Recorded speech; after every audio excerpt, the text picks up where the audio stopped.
Hola, ¿tienen alguna consulta para realizar sobre dinero?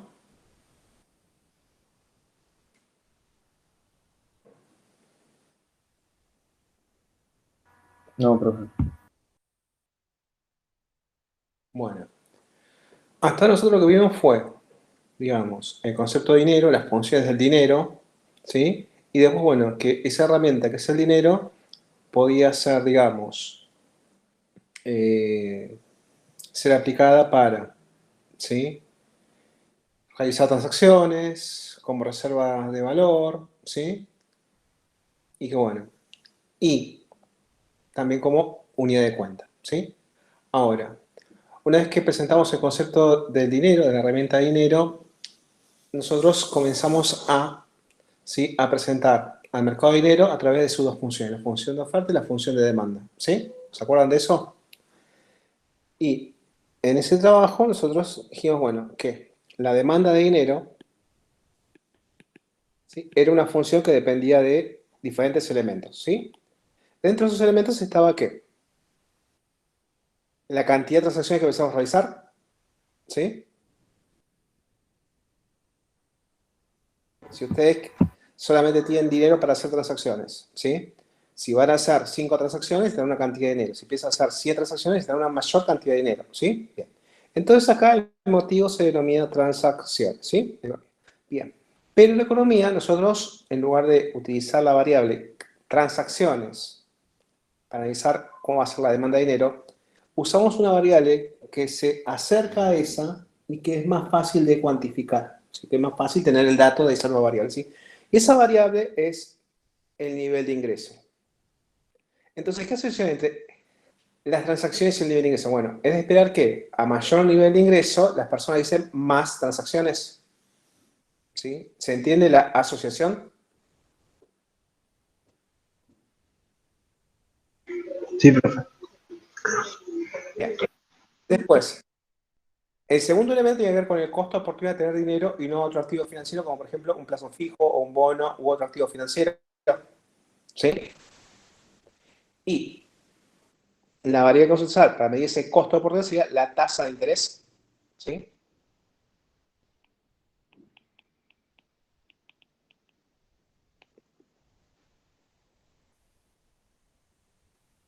Bien.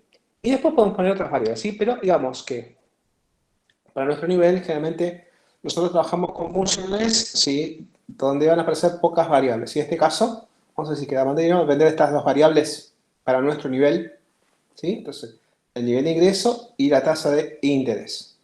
Ahora, para poder representar esa función de dinero, nosotros tenemos tres dimensiones, ¿sí? Una para el nivel de ingreso, otro para la tasa de interés y en el tercer eje tendríamos la demanda de dinero, ¿sí?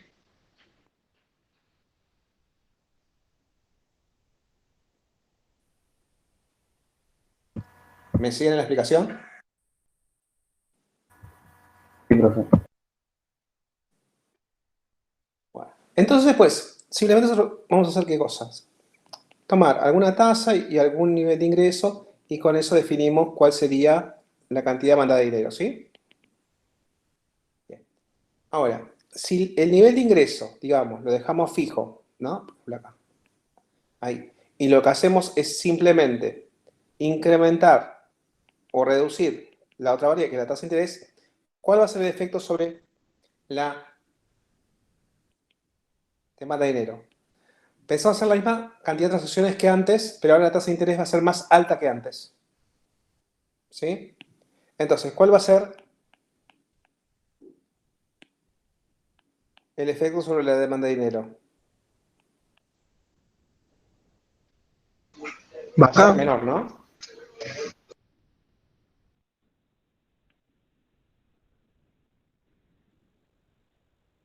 ¿Sí? ¿Se puede observar eso?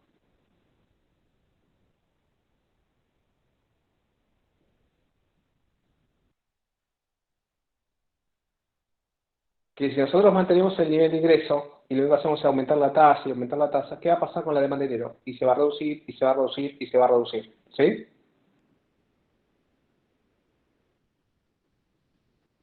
Ahora, si nosotros mantenemos la tasa y lo que hacemos es incrementar el nivel de ingreso, lo que va a pasar es que la demanda de ingreso se va a incrementar, se va a incrementar y se va a incrementar. ¿Sí?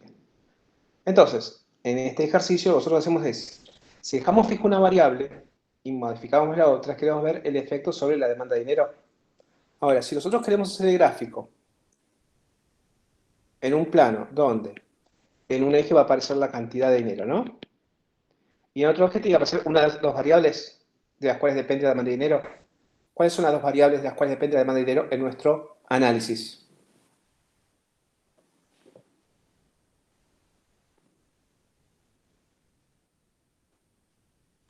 Inte- Ingreso y tasa.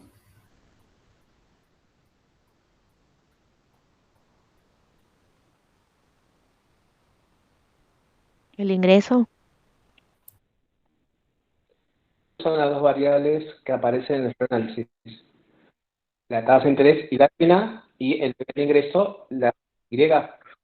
Bien.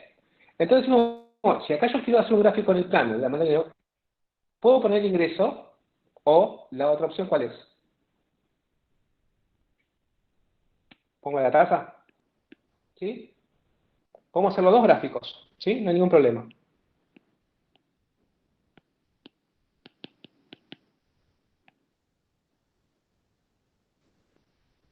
¿Sí? Bien.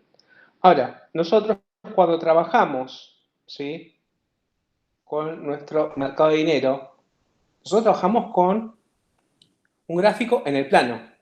Y en ese plano, ¿cuál de las dos variables aparecía? ¿Aparecía en un eje la tasa de interés o aparecía el nivel de ingreso? el interés.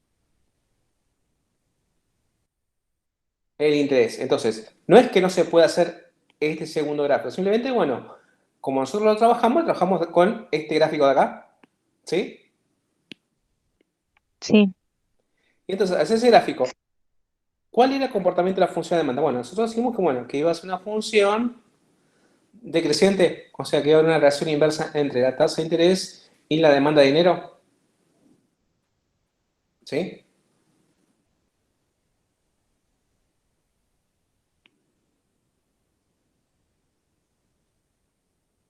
Bien. Ahora, este gráfico, el que está a la izquierda, nosotros lo podremos rotar en la pizarra. Sí. Y si lo rotamos, ¿qué va a pasar? Bueno, podemos cambiar, ¿sí? Los ejes en el gráfico.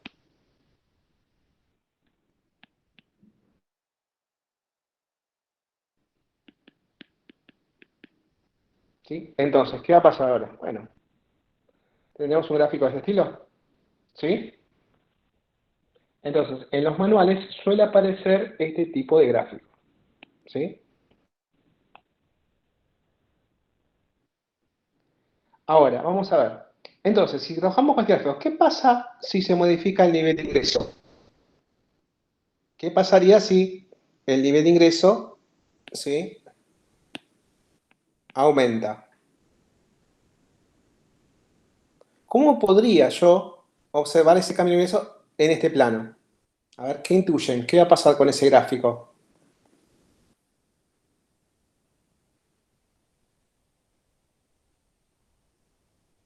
¿Va a quedar igual? Opción uno. ¿Se va a desplazar? Opción 2. ¿O va a desaparecer la función? Opción 3. ¿Qué les parece? Puede ser que se desplace. Se va a desplazar. ¿Sí? ¿Qué es lo que venimos trabajando desde el primer día? ¿Se acuerdan? Cuando nosotros tenemos una función que depende de muchas variables, ¿sí? Cuando cambia una variable que no aparece en nuestro plano, ¿sí? En nuestros dos ejes, el efecto sobre la función es que se va a desplazar. ¿Sí? Entonces acá el tema es para dónde se va a desplazar. ¿Sí? Bien. Entonces, si nosotros tenemos, por ejemplo, esta tasa, ¿no? De acá. Una tasa y sub 1. Ahora decimos, si va a aumentar la cantidad de compras que pensamos realizar, la cantidad de transacciones que pensamos realizar, y la tasa de interés de un plazo fijo está igual que antes, ¿qué va a generar que aumente nuestro volumen de transacciones que pensamos realizar? ¿Pasa que pensemos más dinero o menos dinero?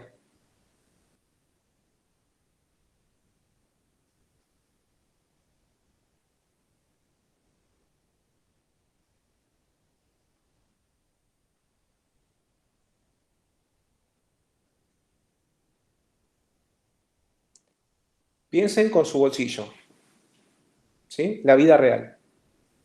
Si vos tenés que hacer más compras, ¿necesitas más efectivo o menos efectivo? Más efectivo. Más. Entonces, para la misma tasa de antes, esto quiere decir que ahora la demanda de dinero va a ser más grande que antes, ¿sí? Ah, y si la tasa hubiese sido más pequeña, ¿qué hubiese pasado? Bueno, hubiese pasado lo mismo, que para esa tasa, perdón, para esa tasa, sí, voy a hacer más transacciones, quiere decir que la demanda va a ser mayor. Entonces, para las mismas tasas de antes, el hecho de que ahora aumente el ingreso, dicho de otra forma, que aumente el volumen de transacciones que pensamos realizar, va a generar que la función de demanda de dinero se desplace hacia la derecha, que se incremente la demanda. ¿Sí? ¿Se entendió? ¿Cómo va a ser el desplazamiento?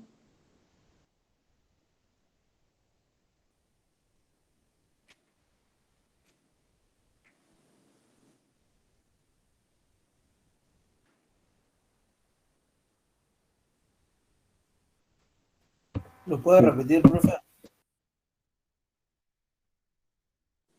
Sí. ¿Qué pasó con el nivel de ingreso?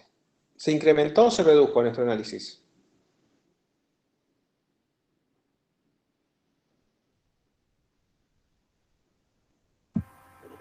Se incrementó. Bien, entonces, el hecho de que se incremente el nivel de ingreso, ¿no? ¿Qué va a generar? Que nuestra función de demanda se desplaza hacia la derecha. ¿Sí?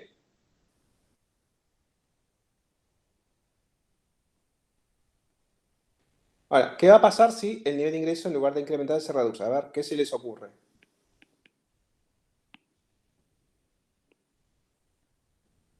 Y va a ser un efecto inverso. Va a desplazarse hacia la izquierda. Muy bien, ¿sí? Entonces, se puede apreciar la forma en la cual se va a desplazar la función de demanda de dinero en este plano que estamos trabajando ante un aumento o una disminución del nivel de ingreso.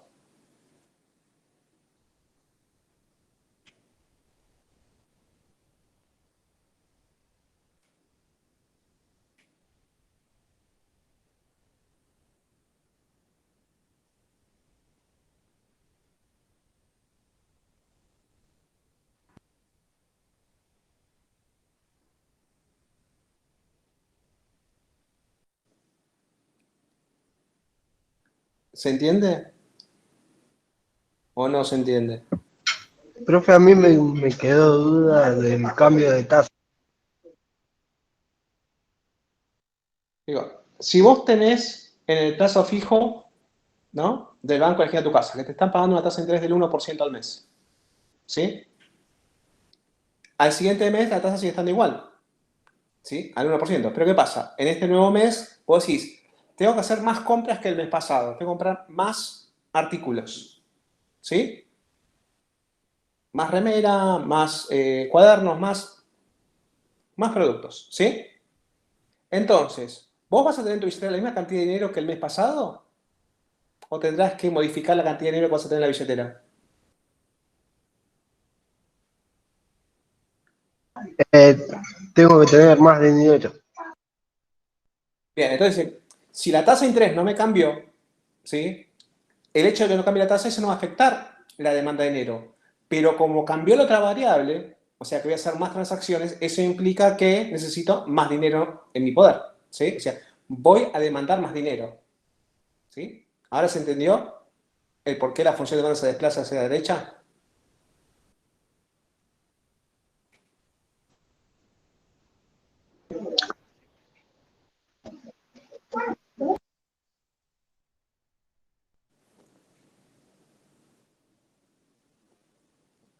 Bueno, entonces ahora vamos a hacer, ¿sí? Un ejercicio.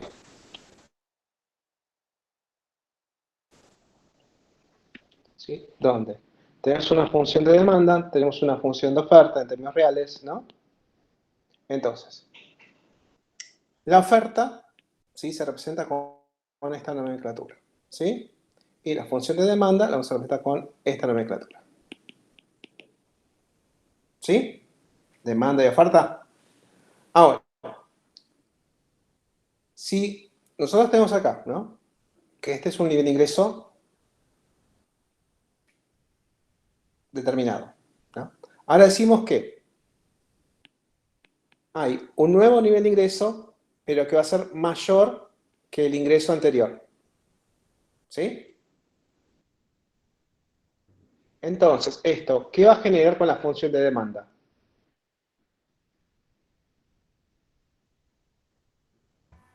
Que se desplaza a la derecha. Muy bien, entonces ya la función de demanda va a pasar a ser esta.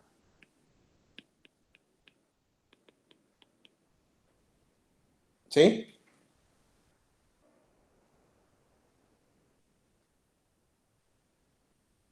Claro. Bien. Y ahora vamos a analizar qué pasó con la tasa de equilibrio. Antes la tasa de equilibrio era esta de acá. ¿Sí? Vamos a poner I sub A. Y ahora, una vez que se desplazó la función de demanda de dinero, ¿qué pasó con la tasa de interés de equilibrio? ¿Sigue siendo la misma de antes?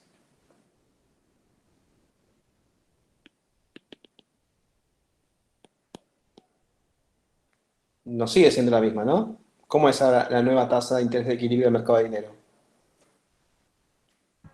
Aumentó. Aumento, ¿sí? Entonces, ¿por qué aumento la tasa? Bueno, en forma muy sintética, porque la función de demanda de dinero se desplazó. ¿Hacia dónde? A la derecha.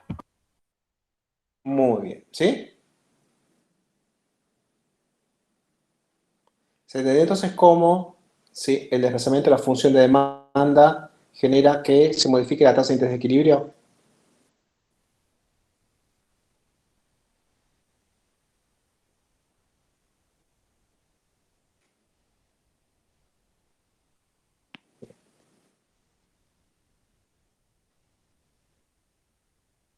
Y ahora vamos a hacer otro.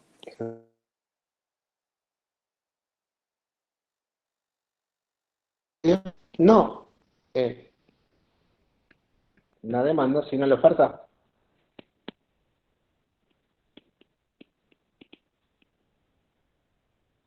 Entonces ahora, ¿qué es lo que va a cambiar? Bueno, antes teníamos esta oferta y ahora vamos a tener una oferta que va a ser como más grande que la anterior, ¿sí? Entonces, ahora que la oferta de dinero es más grande que la anterior, ¿qué va a pasar con la función de oferta?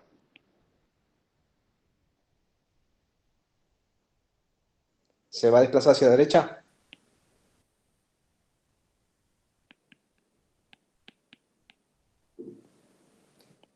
¿Y qué va a pasar con la tasa de interés de equilibrio de este mercado?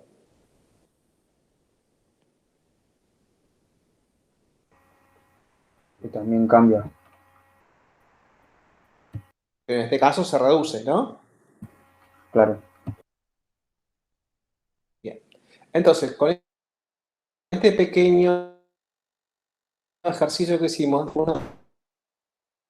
para una función de oferta y una función de demanda, ¿sí? Vamos a atender a la tasa de interés.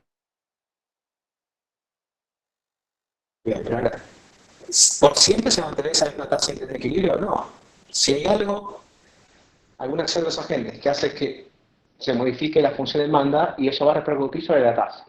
También el Banco Central se podría realizar alguna medida que afecta a la oferta de dinero, con lo cual también eso va a afectar a la tasa de interés de equilibrio del mercado de dinero. ¿Sí? ¿Se entendió eso?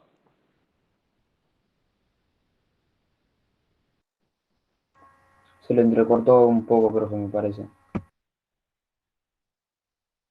A ver, ¿se puede observar ahí eso? Ahora, los dos ejercicios, ¿sí? Las funciones se desplazan hacia la derecha, la demanda y la oferta, ¿sí? Pero los efectos sobre la tasa de interés de equilibrio son iguales. No, en una la tasa de interés de equilibrio se incrementa y en el otro ejercicio la tasa de interés de equilibrio se reduce. Sí. ¿Sí? Bien. ¿Dudas con esto?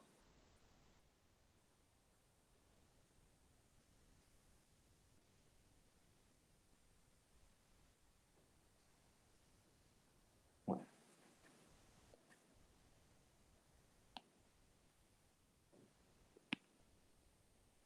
Nosotros en el acá parcial, tenemos, sí, tenemos que dibujar no así te, el gráfico, y digo, depende que para el te pida la parcial. consigna, Ah, bueno, pero depende que te bien. pida la consigna. Si te dice grafique, sí. Si no te lo Ah, está pide, vos podés usar como herramienta en tu explicación del gráfico, está bien, ¿sí? Por ejemplo, gracias. te puedo pedir, ¿qué efecto generaría sobre la tasa de equilibrio un aumento del nivel de ingreso? Entonces, vos lo podés hacer totalmente discursivo o podés utilizar el gráfico para decir, mira, un aumento desplazaría la función de demanda, como se usa en el gráfico, y ahí se puede observar que la tasa de equilibrio se modificó en tal sentido, ¿sí? Bueno, Bien. Entonces, acá nosotros tenemos MS, ¿no? Y después tenemos, por otro lado, MS sobre P, ¿sí? Bueno, MS, ¿se acuerdan que lo vimos en las clases anteriores como, ¿qué cosa? La oferta de dinero, ¿sí? Que era igual a la base monetaria por el multiplicador de la base monetaria. ¿Se acuerdan de eso? Sí. Bien.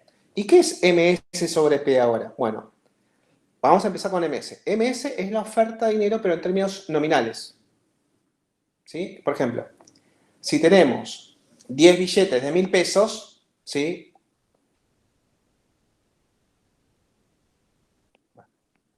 Si tenemos 10 billetes de 1.000 pesos, ¿sí? ¿Cuántos pesos tenemos?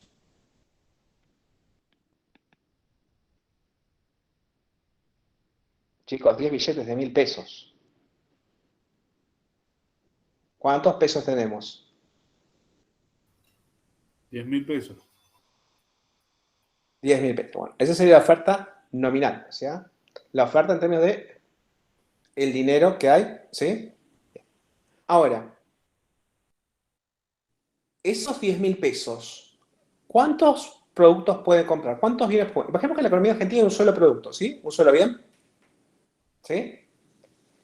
Y si ese bien tiene un precio de 2.000 pesos, entonces, ¿cuántos de esos bienes podemos comprar con esta oferta nominal? 5. 5. Entonces, ¿cómo llegaron a este 5? Bueno, ustedes hicieron, si tengo 10.000 pesos en billetes y monedas y cada unidad me cuesta 2.000 pesos, yo hago 10.000 dividido 2, me da 5. Y esto es nuestra oferta en términos reales. O sea, P lo que estoy diciendo es, bueno, a nivel país, ¿sí? Sería la forma en la cual nosotros pasamos esa oferta en términos nominales a una oferta en términos reales, ¿sí? ¿Se entiende ahora la diferencia entre MS y MS sobre P?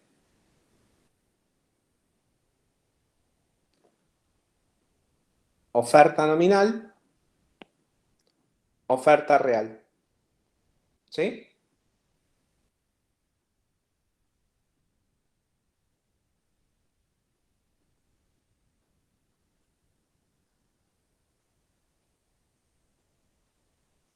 ¿Se entiende eso?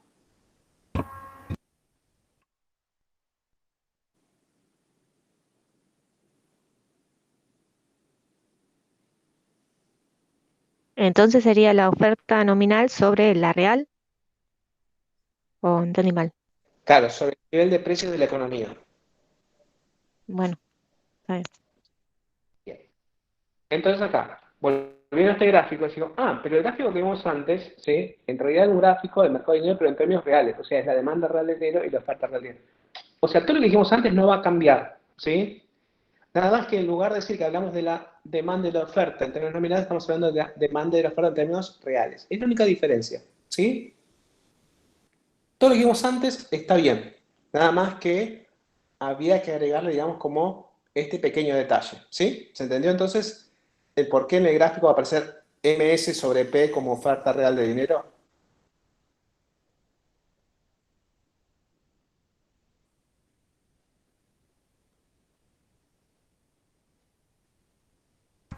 Sí. Bien. Entonces, para nuestro nivel de curso, nosotros generalmente no vamos a cambiar los precios. Como si, bueno, que el precio está fijo, no va a haber inflación, no va a haber nada así. Entonces, simplemente decir, bueno, un cambio en la oferta nominal genera un cambio en la oferta real. Para nuestro nivel. Cuando vayan a macro, ahí sí, dicen, mira, queremos ver qué afecta a la oferta real de dinero. ¿sí? Entonces ahí la oferta realidad se ve afectada por los cambios en la oferta nominal, pero también cambios por el nivel de precios en la economía, ¿sí? Pero por nuestro nivel, digamos, eso no vamos a ver.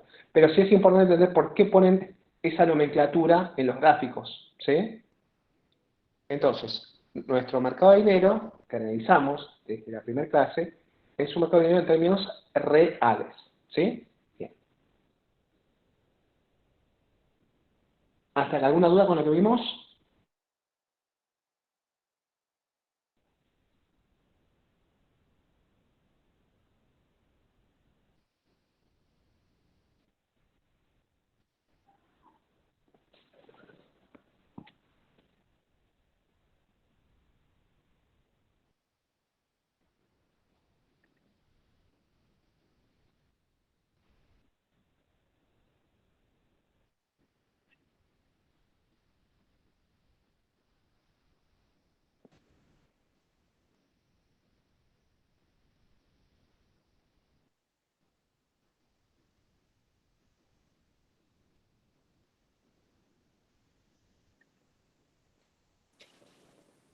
Bueno, ahora, sí, ustedes tienen una planilla de Excel, ¿sí?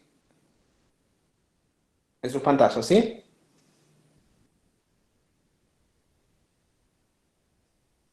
Bueno, acá vamos a hablar de algo, digamos, que ustedes manejan en el día a día, pero que a veces, digamos, confunden, ¿sí? La conclusión, porque se le mezclan los cables, ¿sí? Entonces vamos a hablar de algo sencillo. Nosotros tenemos, por ejemplo, acá, un bien como un alfajor, ¿no? Y ese alfajor puede tener que diferentes precios, pesos, ¿sí? El 2 de enero, Se, ¿cuánto costaba ese mismo alfajor? 20 pesos, se ¿sí? cortó, profe, no se escuchó nada. ¿Ahora me escuchan? Sí, Bien. Entonces, ¿ustedes saben cuándo el precio de un alfajor sube y cuándo baja? Sí. ¿Sí? Si está a 10 pesos y después está a 20, el precio subió. Si después está a 50, el precio subió. ¿Sí? Y si estaba a 50 y después pasó a 40, el precio bajó. Eso, digamos, lo dominan en el día a día. ¿Sí? Ahora lo que vamos a hacer es hacer una nueva lectura de eso, de esos cambios en el precio. Entonces, lo que vamos a hacer ahora es dar vuelta a la relación. Es decir, en lugar de decir cuántos pesos necesito para comprar un alfajor, lo que voy a decir es, con un peso, ¿cuántos alfajores puedo comprar? O cuánto un alfajor puedo comprar. ¿Sí? Entonces, si el 1 de enero un alfajor cuesta 10 pesos, entonces con un peso, ¿cuánto yo puedo comprar alfajores? La décima parte. ¿Sí?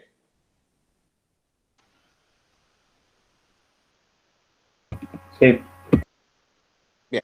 Entonces, el poder de compra de un peso a través de los alfajores puede comprar la décima parte, o sea, 0,1 alfajores. Bien. Ahora, cuando el alfajor pasa de 10 pesos a costar 20 pesos, ahora, un peso nuestro, ¿cuántos alfajores puede comprar? Ahora puede comprar solamente, ¿sí? 0,05 unidades de un alfajor, la 20ª parte, ¿sí? sí. Entonces, ¿qué pasó de un día al otro? ¿Qué pasó con el poder de compra de nuestro peso en términos de alfajores? ¿Se incrementó o se redujo? Se redujo. Se redujo, ¿no? Bien, entonces, nosotros tenemos en claro eso. Decimos, mire, si me subís el precio del alfajor, quiere decir que mi pesito compra menos alfajores. Si bajás el precio del alfajor, quiere decir que un pesito compra más de alfajores, ¿sí? Entonces lo que vamos a hacer ahora es ponerle un nombre, ¿sí? A la fluctuación del poder de compra de un peso. O sea, si el peso pierde poder de compra, vas a poner un nombre, un rótulo, y si gana poder de compra, vas a poner otro rótulo, ¿sí? Entonces, en este pequeño ejercicio, tendríamos que poner un rótulo que dé cuenta que el peso está ganando poder de compra o que el peso está perdiendo poder de compra. Que está perdiendo. Bien, entonces, ¿les parece razonable decir que el peso se devaluó? La Sí, palabra devaluar, ¿da cuenta de que el peso está perdiendo poder de compra? sí, Sí. Y esta otra palabra, el peso se depreció. Bien. Entonces en economía solemos usar estas expresiones y decir, bueno, que el peso está perdiendo poder de compra. ¿Sí? En este caso, el peso está perdiendo poder de compra respecto a qué bien, respecto a qué producto. Claro, alfajor. Al alfajor, ¿sí? Pero el rótulo de evaluación o de depreciación es sobre quién, sobre el alfajor o sobre el peso. Sobre el peso, ¿no? El peso. Sobre el peso, ¿sí? Muy bien. Entonces, el que gana o pierde poder de compra es el peso. Ahora pasemos a este otro ejercicio, ¿no? Digamos, acá tenemos que el 4 de enero el alfajor costaba 25 pesos y el 5 de enero ese alfajor pasó a costar 20 pesos. ¿Sí? Pasó de 25 a 20. Entonces, ¿qué pasó con el poder de compra del peso? Aumenta. Aumenta. Aumenta. Entonces busquemos un rótulo para dar cuenta de que el poder de compra del peso respecto a esos jueves aumenta. Podemos usar, por ejemplo, los términos revaluación del peso o apreciación del peso. ¿Sí?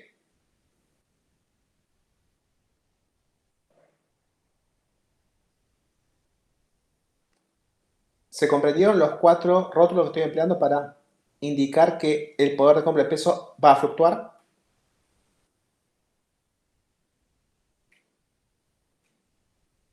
¿Sí o no?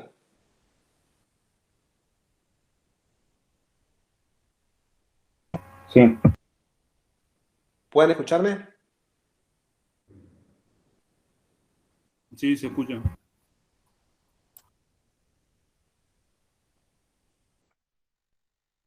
Bien. Bien. Entonces, ¿escucharon los 4 rótulos que estoy empleando? Devaluación, depreciación, luego revaluación, apreciación. Sí, sí. ¿Sí? ¿Se escucharon los 4 términos que empleé? Bien. Entonces, esos 4 términos lo que tratan de indicar es qué pasa con el poder de compra del peso, ¿no? Bien.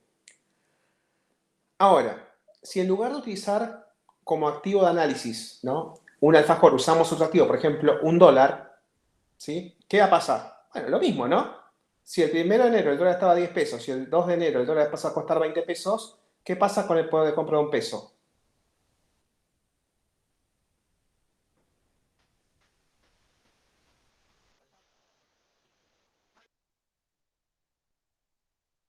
Como había dicho, profe, que se cortó. Si el dólar, si el dólar de un día que está a 10 pesos, al día siguiente pasa a costar 20 pesos, ¿qué pasa con el poder de compra de un peso? Y también se devalúa. Bien. O se deprecia.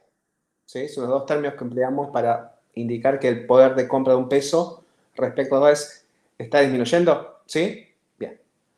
Ahora, cuando se trata de una divisa, por ejemplo, el dólar, el euro, el real o cualquier otra moneda, ¿sí? Nosotros empleamos estos términos de devaluación o depreciación en función de quién fija el precio de la divisa. ¿Sí? Entonces, si el precio de la divisa lo fija el Estado, entonces, ¿sí? Decimos que estamos empezando un sistema de cambio fijo. Entonces ahí el término que vamos a emplear cuando sube el precio del dólar es una devaluación. ¿Sí? ¿Se entendió cuándo vamos a emplear el término devaluación?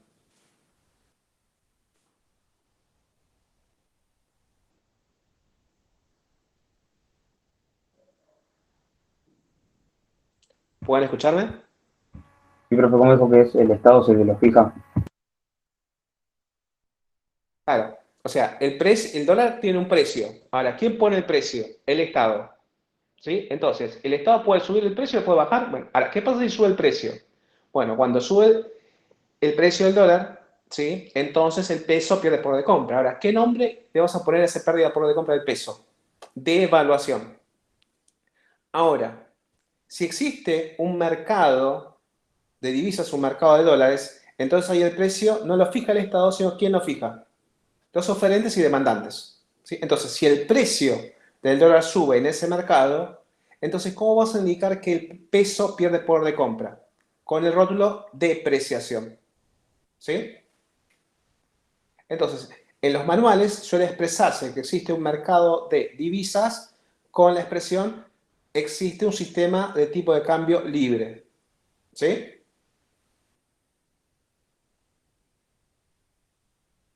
¿Se entendieron cuando empleamos el término de evaluación y cuando empleamos el término de depreciación? Sí, uno cuando fija el estado y otro cuando el mercado, ¿no? Exacto. ¿Sí? Y después, obviamente, esos son como dos casos extremos, ¿no? Después, entre esos dos casos extremos tenemos la zona de los grises. ¿Sí?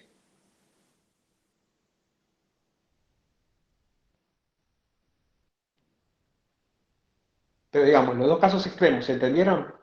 Sistema de tipo de cambio fijo y sistema de cambio libre.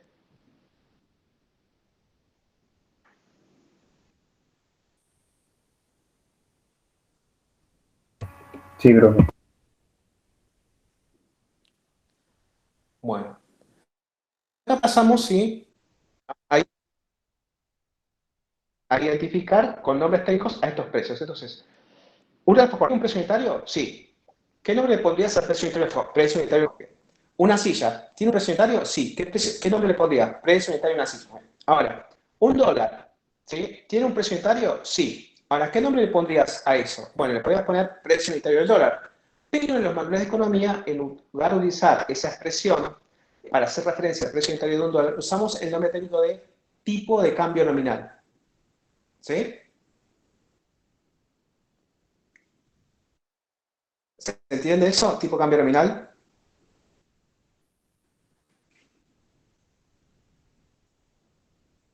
¿Sí? Entonces, el tipo de cambio, ¿qué es? Nada más y nada menos que el precio en pesos de qué cosa. De un dólar o un euro o otra divisa. ¿Se entiende eso?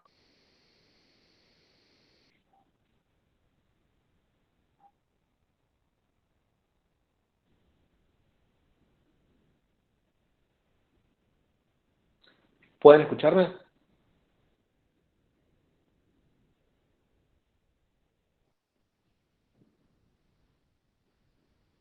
Se le entrecortó, profe.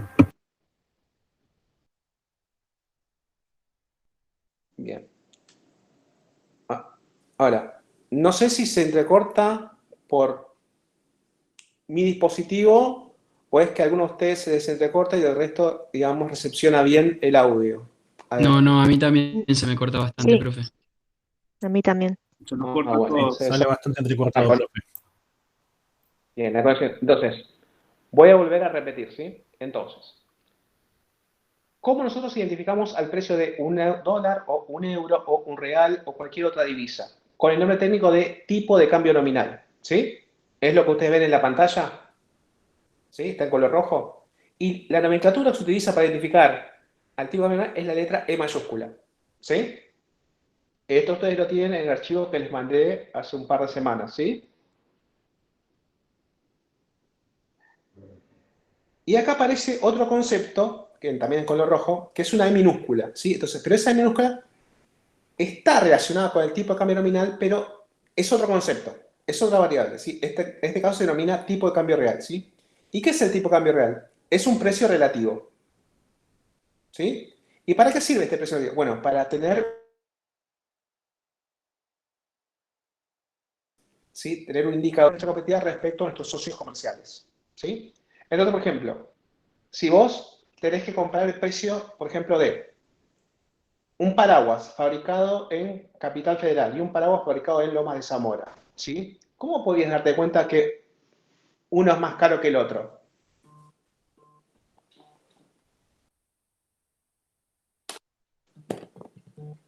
Porque lo comparabas.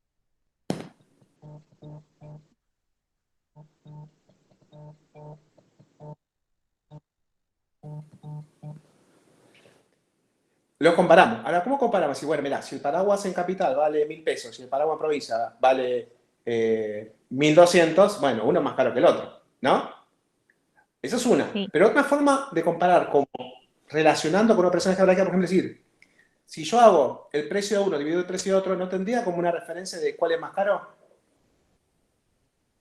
Por ejemplo, el precio en capital, 1.000 pesos, dividido el precio de provincia, 1.200, ¿eso cuánto me da? ¿Un número más pequeño que 1? Sí, ¿Sí? Entonces me dice, si la cuenta me da ese valor, quiere decir que el paraguas en capital está más barato que el paraguas en provincia, o que el paraguas en provincia es más caro que el paraguas en capital. ¿Sí? sí, sí, sí. Entonces acá fíjense en este algoritmo, dice, mira, acá tenemos el precio, por ejemplo, de un paraguas, ¿no? En el exterior, por ejemplo, el paraguas chino, o en Estados Unidos, dividido el precio de ese paraguas en Argentina, precio local, ¿no? Pero ¿qué problema tenemos con el paraguas en Estados Unidos? ¿En qué moneda se expresa el precio del paraguas en Estados Unidos? En el dólar. El dólar.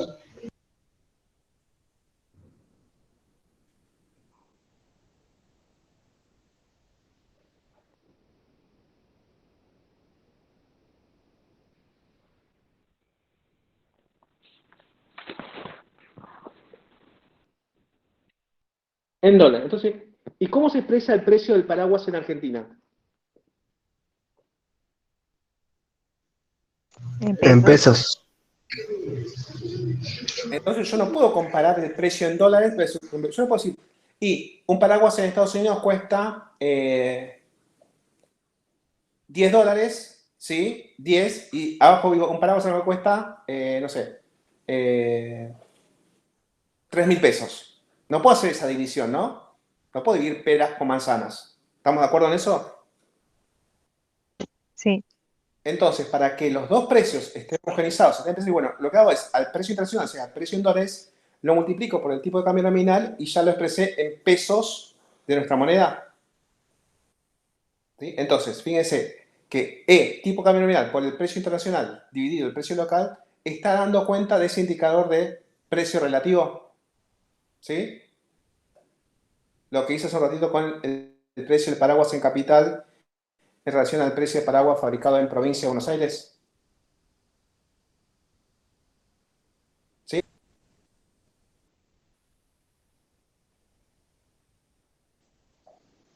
Entonces, tomando este indicador, ¿no? Nosotros, ¿sí? ¿Cuánto va a mejorar nuestra competitividad? Nosotros somos locales en Argentina, ¿no? ¿Sí? Entonces, ¿cuándo va a mejorar nuestra competitividad? Cuando este cociente se vuelva más grande o más chiquitito. Más grande. ¿Sí? ¿Se entiende por qué?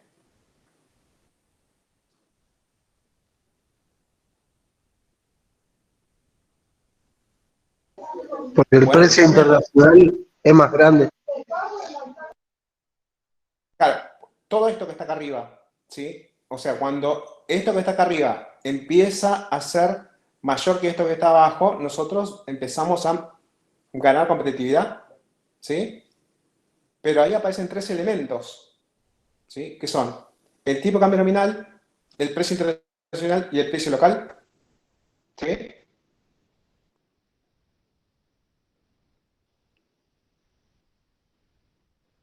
Entonces, si nosotros tomamos, por ejemplo, ¿no? El precio de un paraguas, ¿sí? Hecho en Argentina versus el precio de un paraguas producido en China, ¿no? ¿Cuánto cuesta un paraguas producido en China y dejado en el puerto de Buenos Aires? Pongamos que un paraguas está, para hacer números redondos, ¿sí? Para hacerlo bien, digamos que el paraguas está $2, ¿sí? Y sacarlos del puerto de Buenos Aires, más impuestos, y ponerlo en local de Argentina para que se venda al consumidor, pasamos a un precio de $4, ¿sí? $4. En pesos, ¿cuántos serían? Digamos que el dólar está a 100 pesos, ¿sí? $4, ¿cuántos serían en 400. 400? Ahora, un paraguas producido en Argentina, ¿no? Puesto en la góndola del súper. Ahora, un paraguas argentino producido en Argentina, ¿qué costo de producción tiene? Digamos, 500 pesos, ¿sí?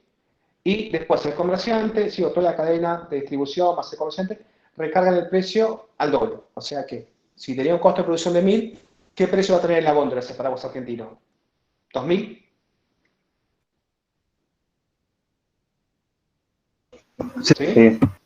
Sí, Entonces, tenemos que si alguien quiere comprar un paraguas argentino, le va a costar 2.000 pesos en la góndola. Si quiere comprar paraguas chino, le va a costar ¿cuánto? 400. ¿Sí? sí. Entonces, ¿qué van a comprar los consumidores argentinos? ¿El paraguas chino o El chino.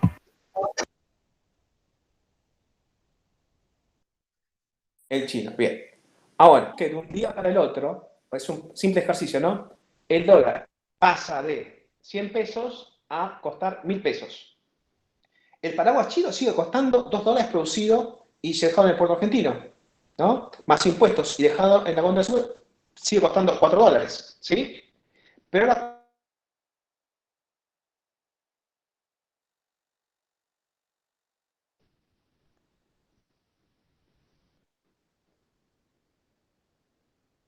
si el dólar pasó de 100 a 1.000 pesos, ¿cuántos son $4? 4.000.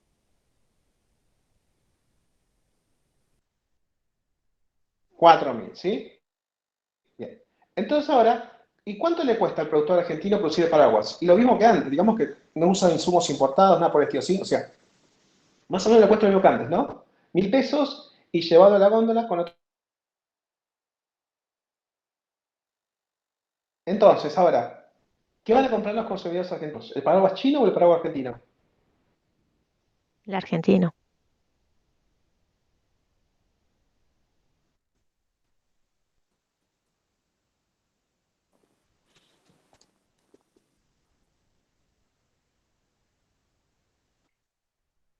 El argentino. Ahora, ¿el paraguas argentino se volvió más barato porque cuesta menos producirlo en Argentina? ¿O simplemente porque tocamos el tipo de cambio nominal?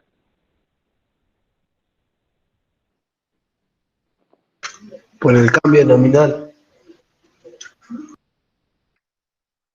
Muy bien, o sea, la productividad argentina no se modificó, la productividad china no se modificó, simplemente tocando el tipo de cambio, modificamos la competitividad de estos productos, ¿sí?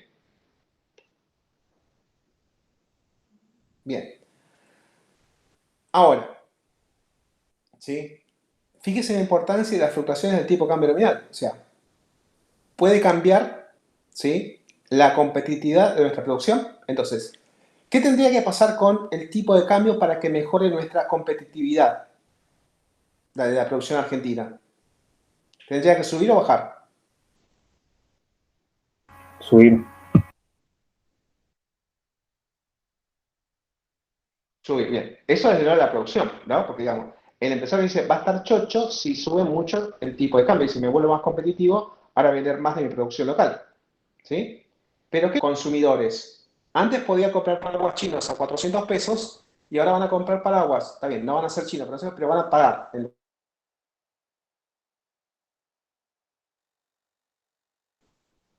¿Sí? No se escuchó, profe. Entonces,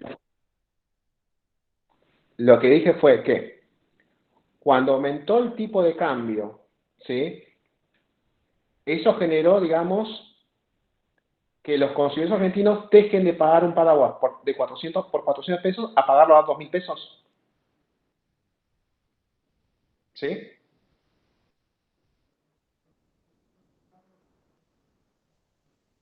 Sí, ¿Esto último se escuchó? sí, sí. Bien, entonces, entonces no es tan bueno que suba el precio del dólar, el tipo de cambio, porque está bien, algunos los beneficia, pero otros los perjudica. Entonces, cada grupo va a pedir que el dólar cambie en un sentido. O sea, los consumidores, mira, yo quiero que el dólar esté lo más barato posible porque así los productos me salen más baratos. ¿Sí? Por ejemplo, si el dólar está a 10 pesos, ¿cuánto te sale un iPhone? Poco y nada. ¿Sí? ¿Cuánto te sale veranear en el exterior? Poco y nada. ¿Sí? Ahora, cuando el dólar está muy barato, ¿qué pasa con el sector productivo argentino? Y no va a tener mercado. ¿Sí? Porque los productos importados van a ser mucho más baratos. ¿Sí? Entonces, Sí, si nosotros nos quedamos solamente con los productores versus los consumidores, digo, bueno, un grupo va a querer una cosa y el otro va a querer la otra. ¿Sí? Ahora, lo que muchas veces los manuales suelen indicar es, para una economía habrá que buscar un tipo de cambio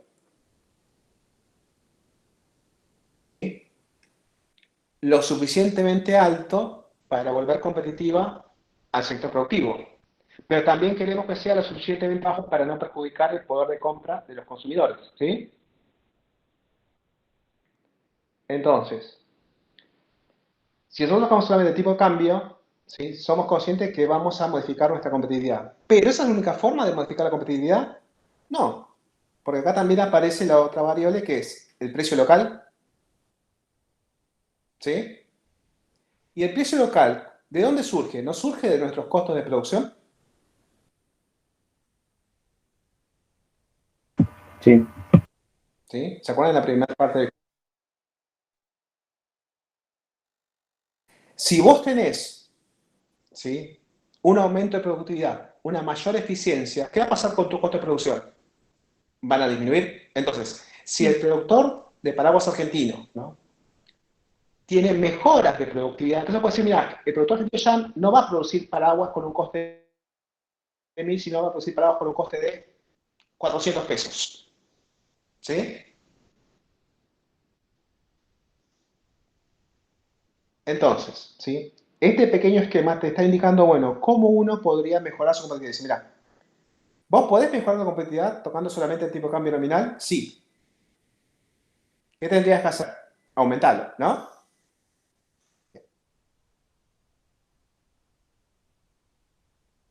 Bien, ¿nosotros tenemos capacidad de poder influenciar el precio de los paraguas chinos? No. ¿Sí? Nosotros no tenemos poder para incidir en el precio internacional. Bien. ¿Y nosotros tenemos poder para incidir en los precios locales? Y sí, tenemos más poder para incidir en los precios locales que en los precios internacionales. ¿Sí? Salvo alguna que otra excepción. ¿Sí? Entonces, con este pequeño esquema, uno podría ver, digamos, cómo va modificándose nuestra competitividad con respecto a nuestros socios comerciales. ¿Sí? Entonces, ¿se entiende más o menos este indicador de tipo cambio real? ¿Cómo te puede ir ilustrando cómo va a ir fluctuando nuestra competitividad cuando cambien algunas de estas variables?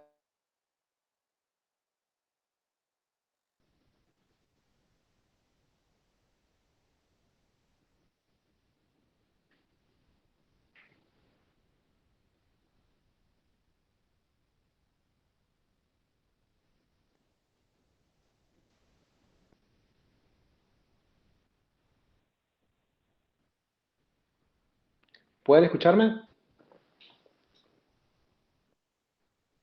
yo no escuché nada, no sé si estaba hablando. Bueno, ¿ahora me escuchan? Sí, ahora sí.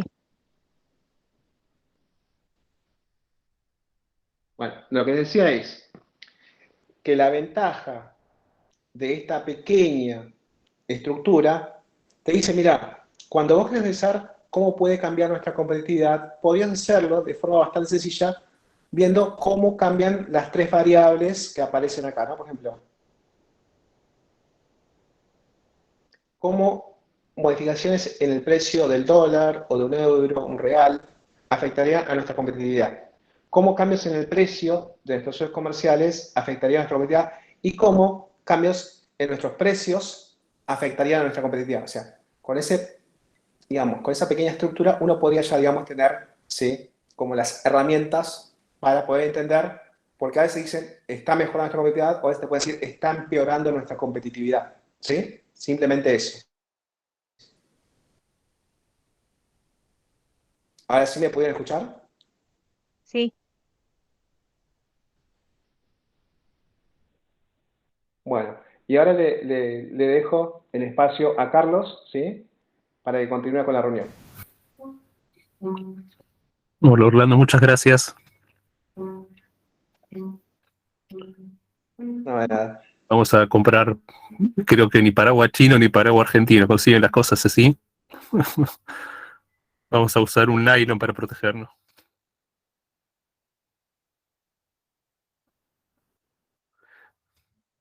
Bueno, muchas gracias Orlando. Bueno, muy buenas tardes, ¿cómo están? Hola, buenas noches. Hola, profe. Buenas. Había pedido a Orlando que me deje unos minutos de la clase para terminar el tema de cuentas nacionales, así el viernes podíamos ver modelo keynesiano. Entonces, como dicen decían en una época en algunos programas, sin solución de continuidad, quiere decir sin que se corte la continuidad, voy a subir la presentación de cuentas nacionales que empezamos la vez pasada, así la cerramos. Una ventana. Esto está acá. Cuentas nacionales.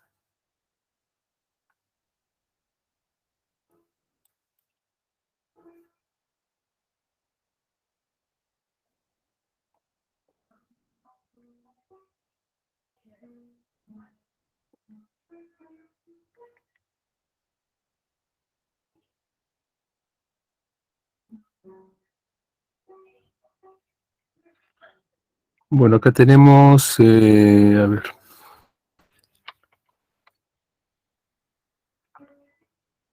¿Está en pantalla la presentación PPT, el PPT 16? Sí. Sí, está.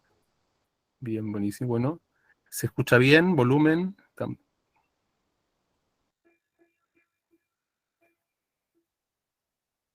¿Estamos bien? Sí, se escucha. Sí. Bien, buenísimo. Bueno, cualquier cosa me chiflan. Bien. No debería haber problema. Bueno, empiezo rápido y después de donde avanzamos, donde quedamos, voy un poquito más lento. La guía de cuentas nacionales, el capítulo 13, Mochoni y Becker, más unos cuadros estadísticos que le voy a subir sobre datos de Argentina, aparte de esta presentación. Estos son los temas que vamos a ver. Bueno, vamos a pasar. El sistema de cuentas nacionales también es de contabilidad nacional, registra la actividad económica del país durante un periodo determinado. El criterio que hay que tener acá en cuenta, tenemos una empresa que compra insumos y contrata factores. Con esos insumos y factores obtiene bienes y servicios, donde acá lo que tenemos que el valor de los insumos es todo lo que compramos, y el valor de los factores de producción son las remuneraciones, es lo que se llama valor agregado.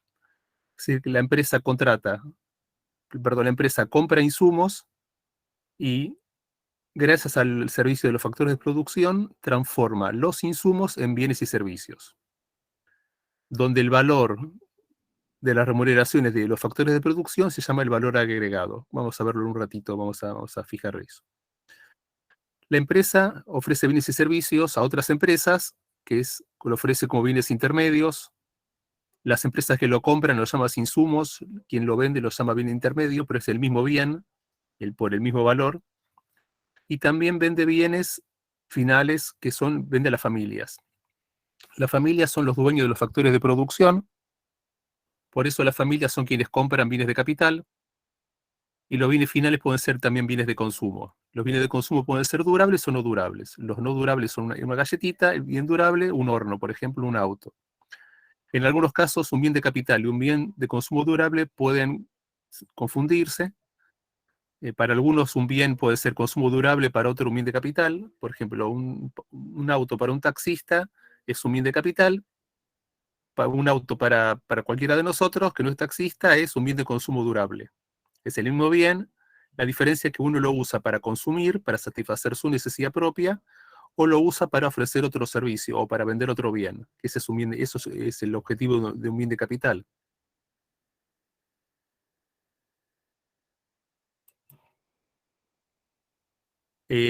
Acá tenemos la diferencia que es el valor, hablamos del valor agregado, vemos acá abajo. Es la diferencia entre el valor de todo lo que se produce, que se llama valor bruto de producción, que es el valor de todas las ventas, menos el valor de los bienes intermedios o de los insumos que uno compró. Yo compro insumos, le agrego valor por el servicio de los factores productivos y me da el valor de la venta, que es el valor bruto de producción. Recordando que en la remuneración de los factores tenemos remuneración del factor tierra, factor capital, factor mano de obra y factor empresario. O sea que en este caso está incluida la ganancia o pérdida que uno pueda tener. Vamos a verlo en un ejercicio, va a quedar más claro esto en un ratito. El valor agregado, esto lo vamos a ver ahora, y tenemos acá el flujo circular del ingreso, tenemos las empresas, las familias. Las empresas venden bienes intermedios a otras empresas, esas otras empresas cuando lo compran lo llaman insumos, y con eso la empresa ofrece productos, bienes y servicios que vende a las familias. Las familias ofrecen factores productivos a las empresas que los demandan, las empresas a cambio de esos factores les dan a las familias una remuneración, y las familias con el ingreso que tienen, el ingreso por los factores que ofrecieron a las empresas, con este ingreso las familias pueden gastar. ¿Qué es gastar para una familia? Es comprar bienes y servicios. Y reciben los bienes y servicios, a cambio le dan a las empresas una cantidad de dinero en contraprestación, es un precio. Entonces acá tenemos el flujo circular, en este caso del ingreso, donde nos estará mostrando tres cuentas: la cuenta producto, la cuenta gasto y la cuenta ingreso. La cuenta producto lo que registra es las ventas de bienes finales de las empresas a las familias. Eso es el producto. Los bienes que las empresas venden a las familias, que son bienes finales. O sea que el producto no incluye los bienes intermedios. Producto es bienes finales. El valor bruto de producción, el valor bruto de producción incluye el producto y los bienes intermedios. Todo lo que la empresa produce es valor bruto de producción. Lo que produce, que va solo a las familias, es producto. Lo que las familias compran es gasto. Ahora, las familias gastan gracias a que tienen un ingreso. Con ese ingreso pueden gastar. Por la forma que está registrado esto, que es como un circuito cerrado, todo queda dentro, tenemos tres conceptos: producto, gasto, ingreso, son tres cuentas, cuyos valores tienen que ser idénticos, tienen que coincidir.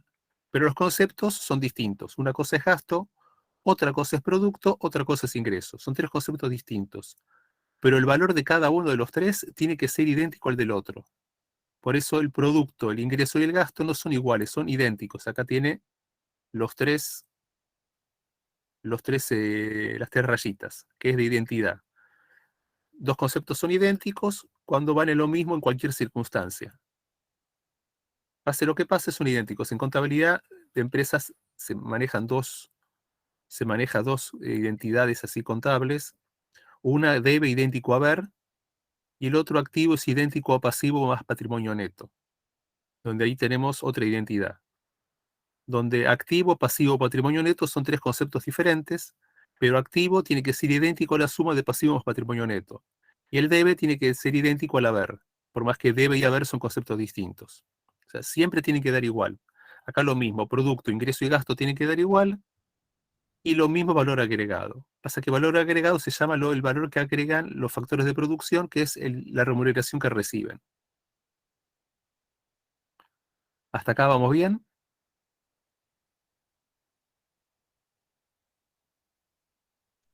Sí. Bien, ¿alguna duda hasta aquí? ¿Alguien con duda? Duda 1, duda 2, duda 3. Seguimos. Hablamos del producto, del ingreso, que producto es valor bruto de producción menos el valor de los insumos, el ingreso, la remuneración de los cuatro factores, del factor trabajo, factor tierra, factor capital, factor empresario. Pues acá hay diferentes formas de darle valor a este producto o este ingreso. ¿Qué cosas incluimos y qué cosas no incluimos? Una clasificación es al producto llamarlo bruto o llamarlo neto. Estos son adjetivos calificativos a producto. La diferencia entre bruto y neto. Bruto incluye las amortizaciones por el uso del capital fijo. El producto neto no incluye las amortizaciones, se le restan. ¿Qué es esto? ¿Qué es amortizaciones? En contabilidad, amortización es la pérdida de valor de un bien de uso. Eso es amortización. En economía y en cuentas nacionales, amortización es la cuota de capital que hay que utilizar para reponer un bien de capital. O sea, la cuota para reponer un bien de capital. Es parecida a amortización contable con una diferencia. Supongamos que tenemos un bien de uso que tiene una duración de 5 años. Contablemente se amortiza linealmente en 5 años, 20% cada año. Si ese bien de uso tiene un valor de 100, cada año se amortiza 20. 20 el primer año, 20 el segundo, 20 el tercero, 20 el cuarto, 20 el quinto, y ahí llegamos al fin del quinto año, se amortizaron los 100 pesos del bien de uso. Esa es la amortización, la amortización contable. Ahora, económicamente, yo puedo juntar 20 pesos todos los años y cuando llega el quinto año que doy de baja el bien de capital, junté 100 pesos y puedo comprar otro bien de capital para reponerlo. Sin embargo, yo no necesito juntar 20 pesos todos los años para luego de 5 años tener 100 pesos. ¿Por qué yo no necesito juntar 20 pesos cada año para poder juntar 100 pesos en 5 años? Juntando menos llego a 100 pesos. ¿Por qué?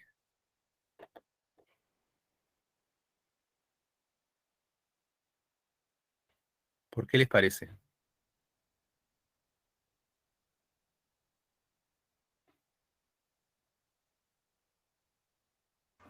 Puede ser que tenés en cuenta el valor del bien que ya tenés, que se está amortizando. El bien son 100 pesos. No hay inflación. Hagamos de cuenta que no hay inflación. Yo tengo que tener 100 pesos en el año quinto para reponer el bien de capital que voy a dar de baja. Yo no necesito juntar 20 pesos para llegar a 100. ¿Cómo puedo hacer eso sin hacer magia?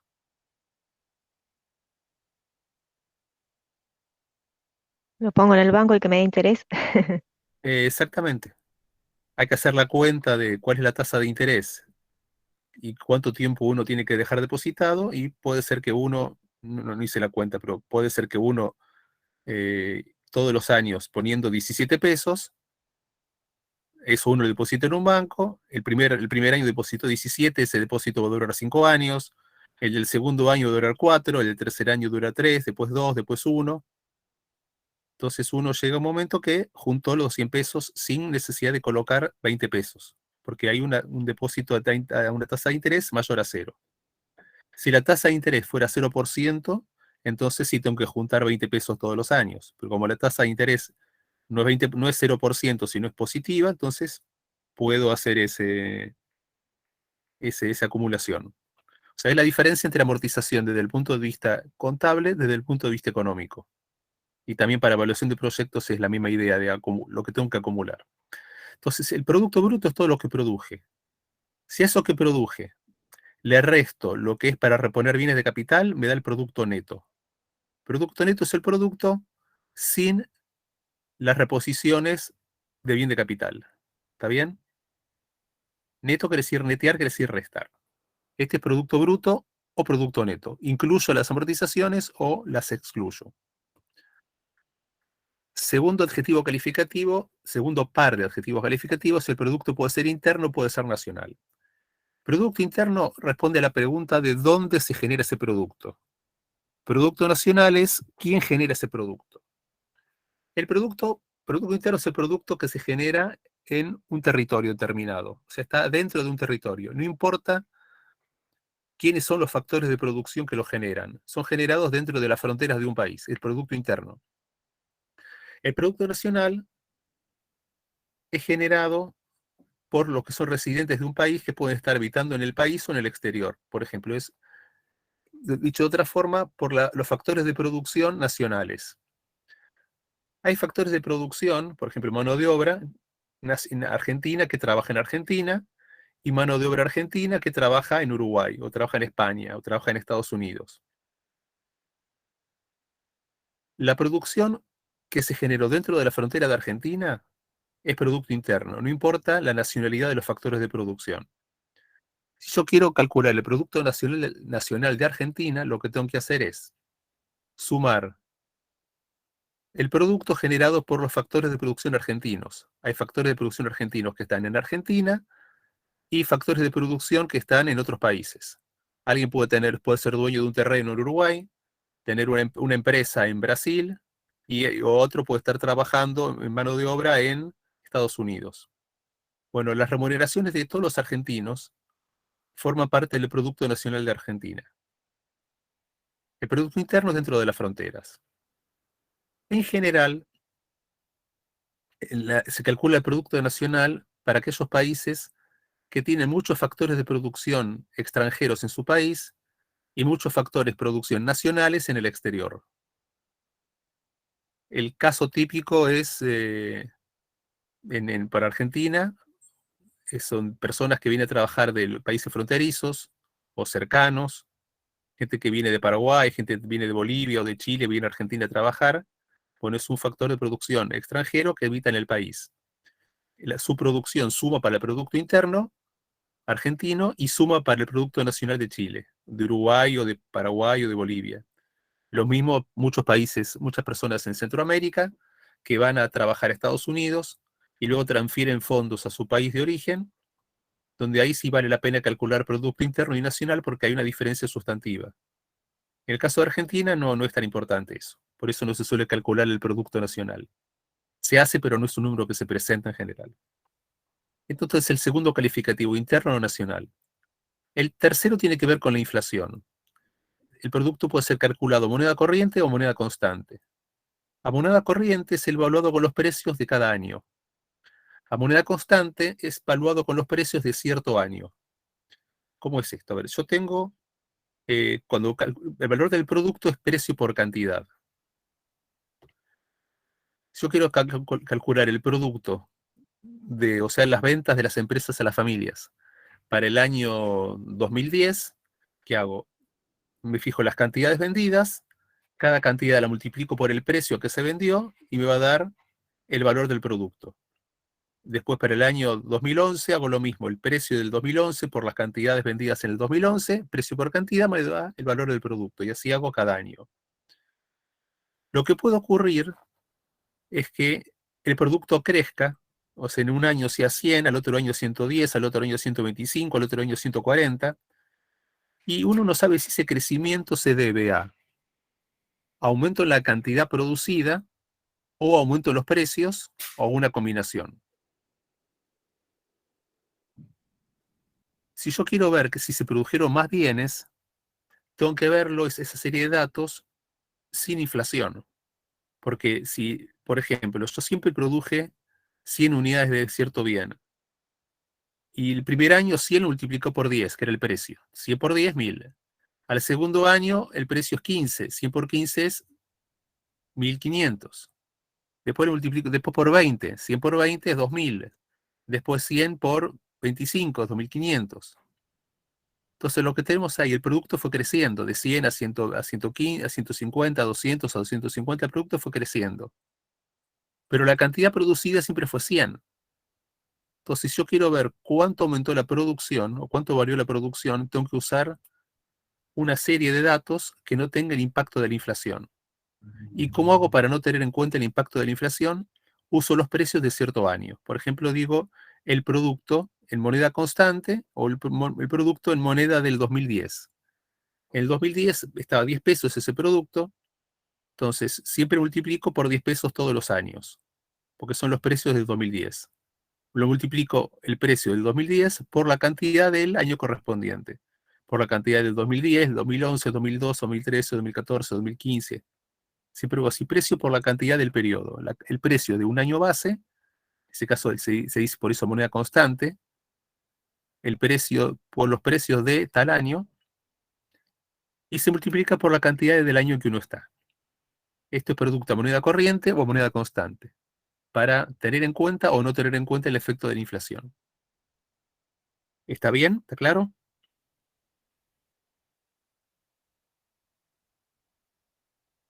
Sí, El segundo tiene que ver a precios de mercado y a costo de factores. Acá lo que hay que tener en cuenta es los impuestos y los subsidios a las ventas. Hay impuestos de diferentes tipos, pero hay impuestos que son a las ventas y subsidios que son a las ventas. Un impuesto a las ventas, por ejemplo, el IVA. El impuesto a los combustibles, el impuesto a las bebidas alcohólicas, el impuesto al tabaco, son impuestos a la venta. Y hay subsidios a las ventas, subsidios, por ejemplo, para que el precio sea menor. Caso del subsidio para el transporte ferroviario, para el transporte en colectivos, subsidio para el gas, para la electricidad. Hay un subsidio que hace que el precio de venta sea menor. Entonces tenemos que la empresa a veces tiene que pagar un impuesto por la venta. El impuesto lo que va a hacer es encarecer el, el precio que se vende, y el subsidio va a recibir la empresa y el subsidio va a hacer que el precio de venta se disminuya. Entonces, por ejemplo, tenemos acá el segundo renglón. Tenemos acá el producto está evaluado a precios de mercado. ¿Qué es eso? Quiere decir, tomamos el precio a costo de factores. Costo de factores es el precio que me costó hacerlo, es el precio en puerta de fábrica, incluyendo acá la ganancia del empresario. Entonces el producto, con la remuneración de todos los factores, eso es el producto que tengo en puerta de fábrica. Si sale de la puerta de fábrica y va al negocio en que se vende al público, hay que sumar un impuesto indirecto. Impuesto indirecto es una forma de decir impuesto a las ventas. Y se le restan los subsidios a las ventas. O sea, el precio al que se vende, que es el precio de mercado, es el precio al que sale de la fábrica, más los impuestos a las ventas que hacen que el precio suba, menos los subsidios a las ventas que hacen que el precio baje. ¿Va bien esto?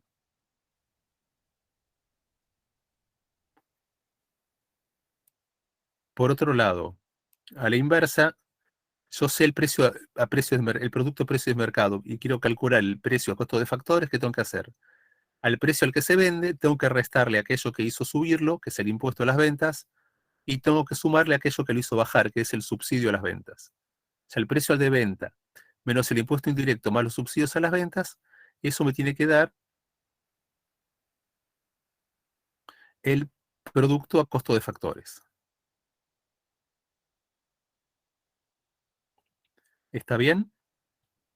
¿Estamos bien acá? ¿Alguna duda por acá? ¿Una pregunta?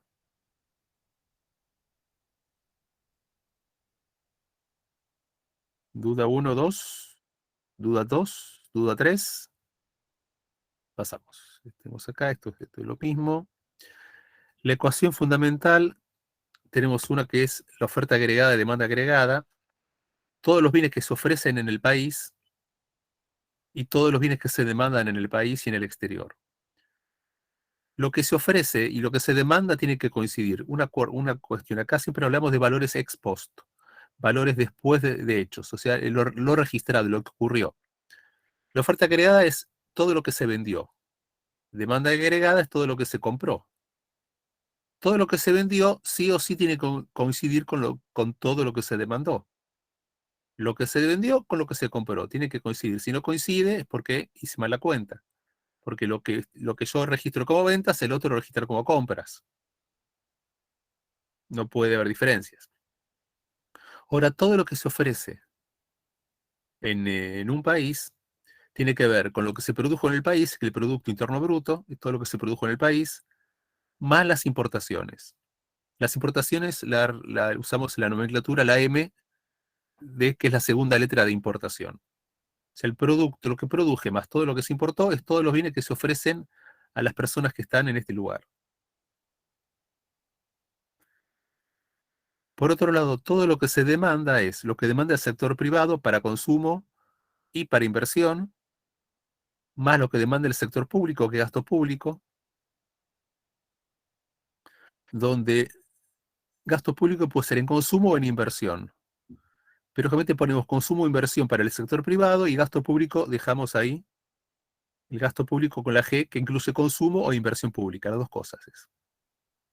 Y después tenemos la exportación. Exportación es los bienes que demandan en el exterior. Nosotros vendemos algo y lo demandan en el exterior. Esa es la exportación, la segunda letra de la palabra exportación. Como importación la M, exportación la X. Tenemos todo lo que se ofreció y todo lo que se demandó. Tenemos acá otra, estas dos que vamos a verla después. Y vamos a ver cómo se llega a unas identidades básicas. Acá tenemos lo que las familias demandan o lo que gastan, que es consumo, es en consumo y en inversión. Gastan en bienes de consumo, inversión son bienes de capital. Cuando hablamos de inversión, hablamos de demandar bienes de capital, eso es inversión. no inversión financiera, sino inversión en capital. Por otro lado, el ingreso se utiliza para consumo y para ahorro. Ese es ahorro.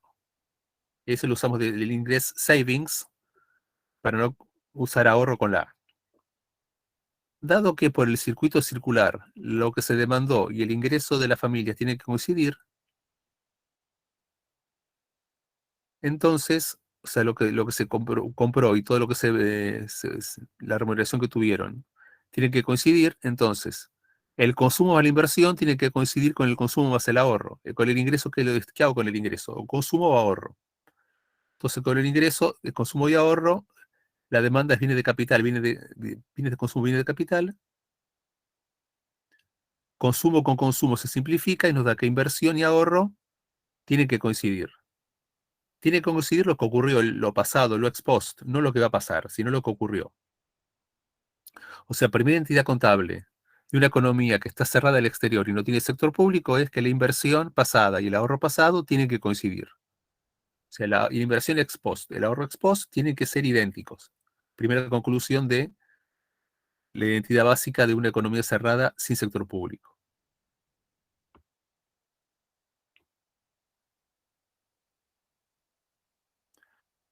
Segunda, la economía es cerrada y lo agregamos sector público. ¿Cómo lo agregamos? Agregándole gasto y agregándole impuesto. Impuesto usamos la letra T de tax. Las familias con el ingreso lo destinan a consumo, a ahorro y al pago de impuestos. Pero ahora la demanda de bienes es la que hace el consumo privado, la inversión privada y el gasto público. Se le agregamos impuestos y gasto público.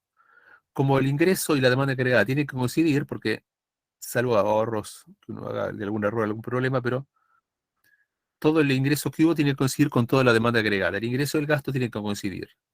¿El ingreso qué es? Lo destino a consumo más ahorro más impuestos. ¿Y la demanda agregada qué es? La demanda de consumo, de inversión y de gasto público. Tendríamos el... no importa. Entonces tenemos ingreso y demanda agregada son idénticos, por lo tanto son idénticos los dos miembros de la derecha. Consumo más ahorro más impuestos, idéntico a consumo más inversión más gasto. Consumo con consumo se va, queda S más T, es idéntico a...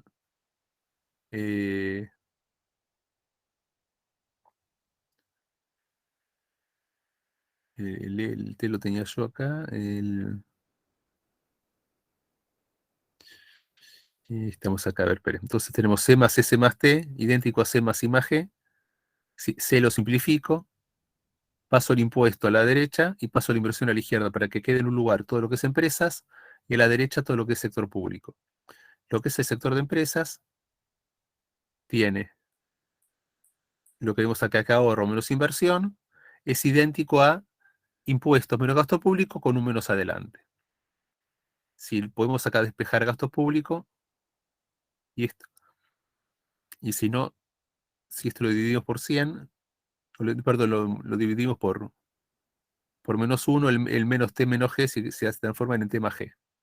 Y acá empezamos a tener del otro lado un poco de música.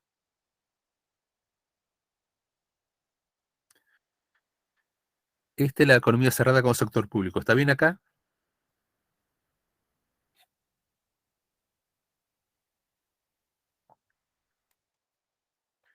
Y el tercer caso, sí, Jero. No, profe, es que... No. No, decime alguna cosa, quedó en duda algo. Era el sector empresa, dijo que era el de el ahorro menos el... El sector, dije la empresas, inversión perdón, ¿puede ser? sector privado. Sector privado. Y el Sector otro privado. sector que sería el público. Sector público. Acá tenemos esto, pasé, no lo dije. T menos G es recaudación menos gasto, es el resultado fiscal. Puede ser superávit o puede haber déficit. Si la recaudación tributaria es mayor al gasto, es superávit. Si la recaudación tributaria es menor al gasto, voy a corregir esto acá, es menor al gasto, no es menos, es menor al gasto y déficit fiscal. Superávit fiscal y déficit fiscal es la diferencia entre la recaudación y el gasto. No es bueno ni malo tener superávit o tener déficit. Depende de cada circunstancia. A veces uno puede tener déficit, a veces uno puede tener superávit. Pero no es síntoma de que están las cosas andando bien ni andando mal. si uno mira solo eso. Hay que mirar el contexto donde, si es un país que está, por ejemplo, creciendo mucho, y que si crece mucho, eh, acá, por ejemplo, hay mucha recaudación, mucha producción, mucha recaudación, puede ser que tenga superávit fiscal. Pero puede ser que el sector público está haciendo mucho gasto, por ejemplo, gasto en infraestructura, que ahora eso suma el déficit, pero en el futuro esa obra va a generar ingresos que permita pagar los gastos que se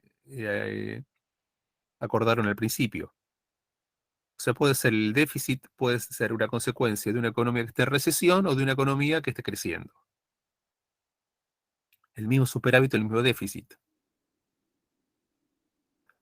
¿Qué pasa si tenemos la economía abierta? Por un lado tenemos la demanda agregada, que es el producto, que es idéntico al producto. El producto, lo que habíamos visto un poquito antes, acá.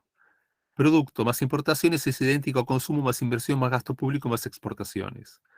Si las importaciones lo paso a la derecha, me queda que el producto es idéntico a consumo más inversión más gasto público más exportaciones, menos importaciones. Entonces con eso volvemos acá. Tenemos que producto es consumo más inversión más gasto más exportación menos importaciones. Y el ingreso lo destino al consumo, al ahorro y al pago de impuestos. Como demanda agregada de ingreso tiene que coincidir, entonces coinciden los que está a la derecha de un lado a la derecha del otro. Todo lo que está acá, consumo, inversión, gasto público más exportación menos importación, tiene que ser idéntico a consumo más ahorro más recaudación tributaria.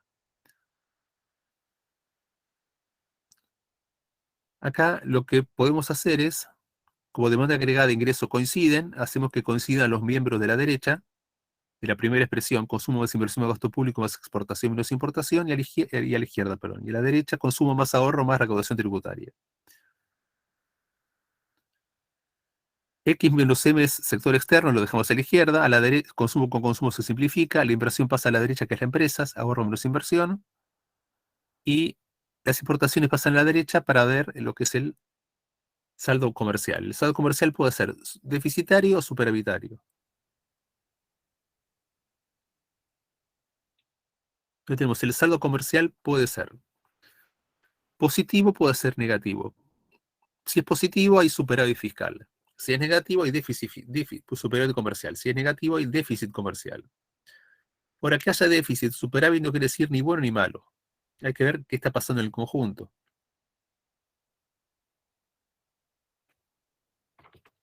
Puede ser, por ejemplo, que un país esté en recesión.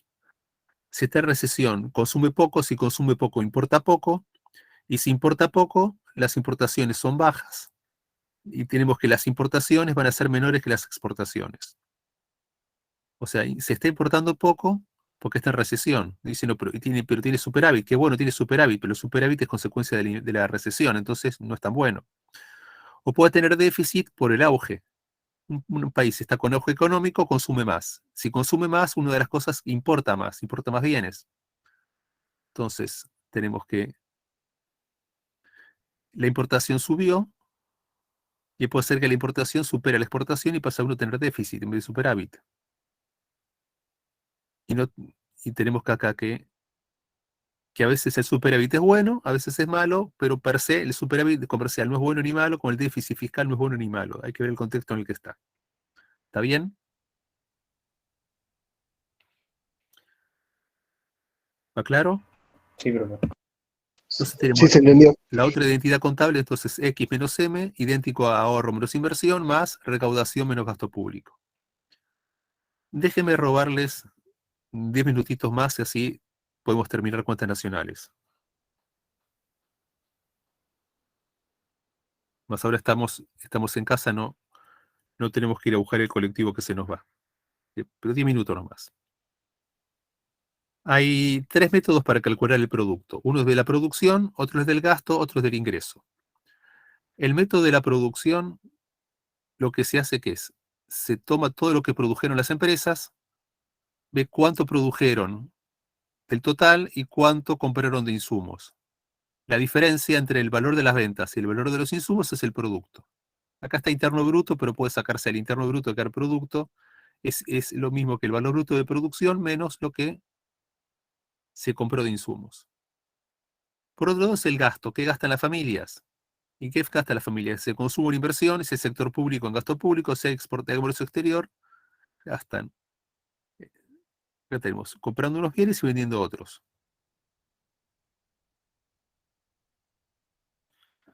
Y un tercer método es sumar todas las remuneraciones de los factores. La remuneración del factor del el salario, la renta, el interés y el beneficio. Las remuneraciones que no son salarios se los llama excedente de explotación bruta. Tiene ese nombre para decir que es renta, interés y beneficio.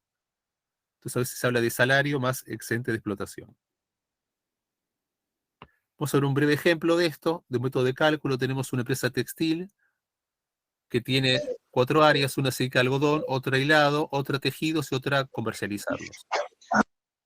La cuenta de resultado de algodón tenemos lo que compra de insumos, lo que paga de salario, lo que paga los otros factores, eso en el debe y le viene a ver el valor de las ventas. Supongamos que los insumos vienen gratis, para hacer más sencillo el ejemplo, no paga insumos, la empresa que que siembra y cosecha algodón, pagó 2 de salario y la remuneración a los otros factores fue de 2, que incluye el pago de interés, el beneficio y la renta. La suma de todo eso da 2, y sumamos 2 más 2, 4. Quiere decir, para generar un producto, un bien por 4, se tuvo que venderlo por 4. O sea, se vendió por 4 y el otro registró por 4. La empresa de hilados, ¿qué hace? Compra los 4 que vendió algodón, los compra hilados como insumos. Ahora, pagó 4 entre insumos, pagó 4 por insumos y lo vendió a 6. Eso es el valor bruto de producción, el valor de la venta, sin netear nada. Entonces teníamos que había comprado por 4 y terminó vendiendo por 6. ¿Cuánto es lo que quedó en el medio? Pues entre 4 y 6 está el valor agregado, que es cuánto correspondió al factor trabajo, cuánto al fuerza aérea, cuánto bueno, no me acuerdo el nombre. ¿Va bien acá esto? ¿Cómo coinciden los valores por el registro? Ahora en tejidos. Tejidos compró insumo por 6, vendió por 11. Si compró por 6 y vendió por 11, hay 5, que es valor agregado, que es la remuneración de los factores. Este caso es 3 para salario y 2 para los otros. 3 más 2, 5, 6 más 5, 11. 11.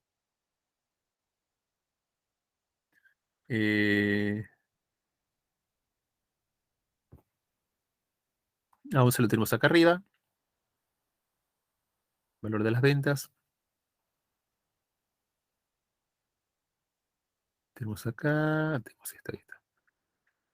O sea, tenemos, si compré insumos por 6 y vendió por 11, tuvo que haber dado remuneraciones por 5. En este caso dijimos 3 para trabajo, 2 para el resto. Y el sector ventas compró los 11 de tejidos a la empresa Tejidos, que son los 11 que están acá. Le agregó el servicio de factor trabajo, el salario, del barbero, el excedente bruto de producción, y las ventas fueron por 16. O sea que tenemos 16 en el debe y 16 en el haber. Programamos bien. Ahora hacemos una cuenta consolidada. En la cuenta consolidada tenemos debe y haber, colocamos todos los insumos que compraron las empresas, que pagaron insumos hilados, tejidos y ventas. La algodonera no pagó insumos. Todo eso suma 4, 6, 11, 21. El valor bruto de producción intermedia, o sea, lo que la venta de insumos tiene que ver con el golpe que Pelé le dio a uno de su equipo.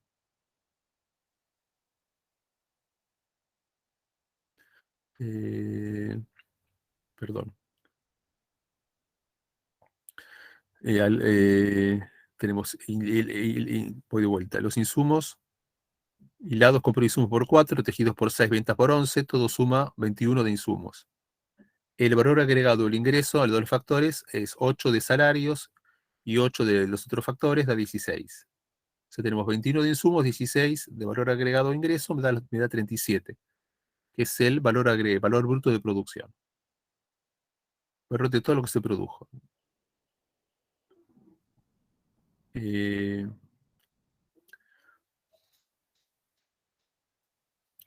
Tenemos acá. Vamos a...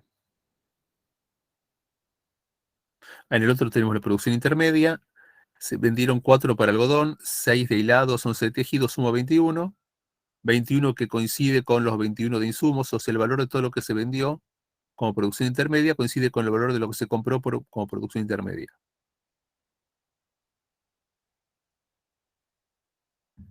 Y acá tenemos los 3 métodos. El método del gasto o demanda agregada, sumamos lo que gastamos en consumo y en inversión en este caso. No hay sector público, si no habría acá otro componente. No hay sector externo. En el ejemplo solamente el sector interno, sin gasto ni comercio exterior. Entonces tenemos consumo más inversión. Bueno, esto lo dejo para que lo vean ustedes, a ver cómo hacer la cuenta ahí, por que está ahí. El otro, el método del producto, a todo el valor de todas las ventas se le resta el valor de los insumos y el ingreso de los factores se suma los ingresos que tuvieron los factores a lo largo de todo este proceso. Los 3 casos da 16, que es idéntico, pero con métodos diferentes. Son métodos distintos, se hicieron las cosas de manera diferente, pero todos pasaron de año.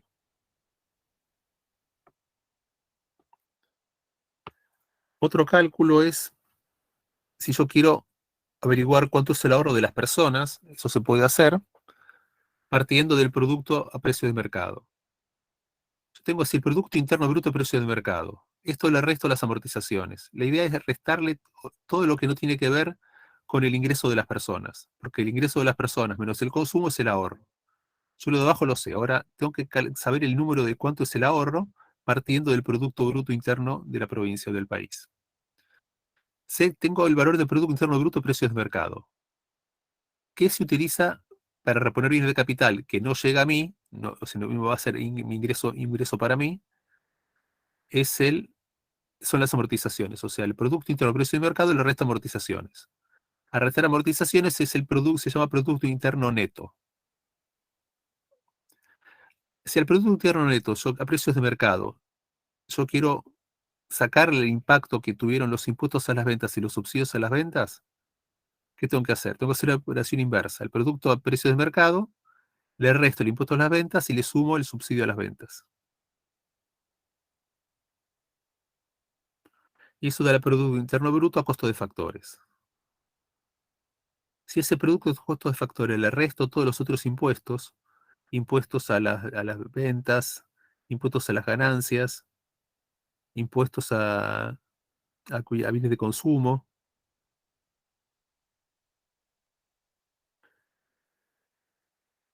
No se duerma. no, estoy dormido poquito. Muchas gracias, disculpe. Aparte, estoy sentado acá. Si estoy en el aula, me voy caminando de un lado para el otro. En cambio de estar sentado. Entonces tenemos así, el Producto Interno Bruto, precio de mercado, el resto de amortizaciones me da el Producto Interno Neto. ¿Atacamos bien? Ahora yo tengo que llegar al producto, el valor de lo que se produjo en la empresa, no a lo que se vendió. Por eso le resto el impuesto a las ventas, el impuesto yo se lo había sumado, ahora se lo resto. El subsidio a las ventas se lo había restado, ahora se lo sumo. Me da el Producto Interno Bruto, perdón, el Producto Interno Neto, corrijo, el Producto Interno Neto a costo de factores, que es la remuneración de los factores. Acá estoy a puerta de fábrica. Ahora, estoy a puerta de fábrica, pero hay impuestos que tengo que pagar. Los impuestos directos, por ejemplo, el impuesto a las ganancias. Todo lo que tiene que ver con aportes a la seguridad social. Hay beneficios que las empresas tienen, pero deciden no distribuirlos, sino reinvertirlos en la empresa. O sea, eso se resta también, no llega al dueño de los factores. Y se le suma las transferencias. Las transferencias son ingresos sin contraprestación.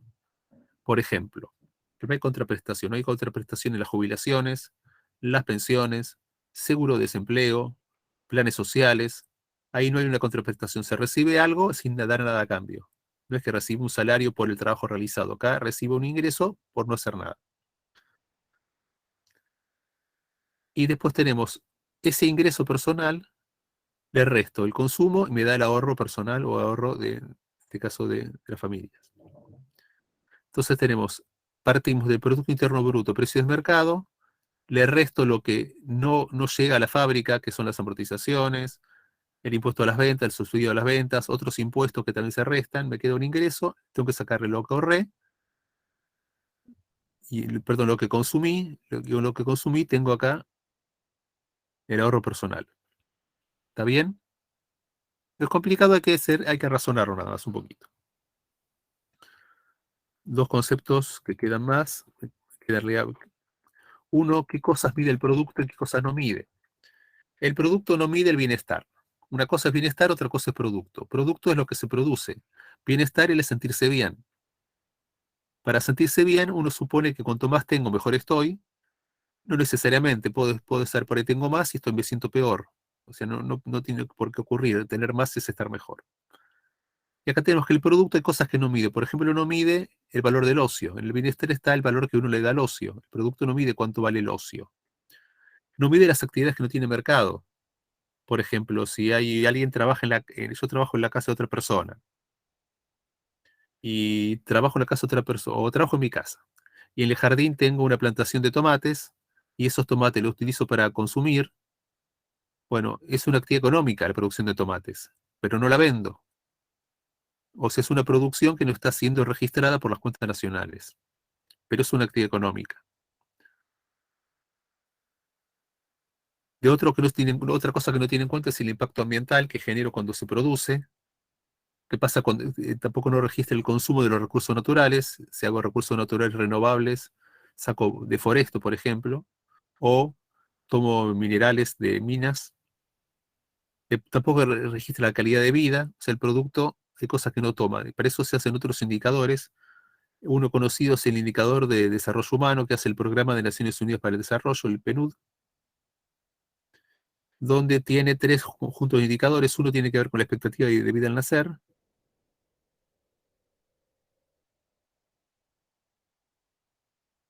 Tenemos la expectativa de vida al nacer, tiene que ver con la salud, con la educación, son los años de escolaridad, y la producción también está. O sea, por un lado tenemos lo que se produce, que es el producto por cabeza, por persona, pero hay que tener en cuenta la educación y el tema de la salud. ¿Va bien? Sí, sí. Esto Sí. después la información, los datos de Argentina se los voy a dar la vez que viene. Y acá cerramos cuentas nacionales con esto. La vez que viene vemos la presentación 17, o lo que lleguemos a verla, que es el modelo keynesiano simple. Es una manera de ver este flujo circular que tenemos acá, pero ahora no en función del registro de las operaciones que se hicieron en el pasado, sino de lo que se quiere hacer. ¿Qué quieren hacer las familias? ¿Qué quieren hacer las empresas? Las familias quieren gastar en consumo, en inversión. Las empresas que quieren producir, la remuneración de los factores, ¿cuál va a ser? Vamos a ver entonces eso, que es el día viernes. Pregunta, duda, inquietud. ¿Ya corrigió los exámenes, profe? Pero vamos a darle la corrección el día viernes. Ya llevo los parciales y lo miramos ahí. Si tengo antes las Bueno, notas, se las subo, pero ahí les doy el viernes y van a poder revisar los que quieran el examen, así lo llevo y lo miran ahí también. bueno. ¿Otra pregunta? ¿Qué capítulo es, profe, esto de Mochón? El que vimos ahora, Así es. el 16. Gracias, profe. Ahí está. Siempre le ponemos al principio, aquí está, el PPT 16. Es como el capítulo, perdón, dije 16, capítulo 13, corrijo, perdón. Ok, ahí va. El PPT es el 16, el capítulo es el 13. Todo el 13 es cuentas nacionales. Agrega algunas cosas adicionales, tiene que ver con cómo se calcula la canasta básica, el índice de inflación, que eso no lo vimos, no entra.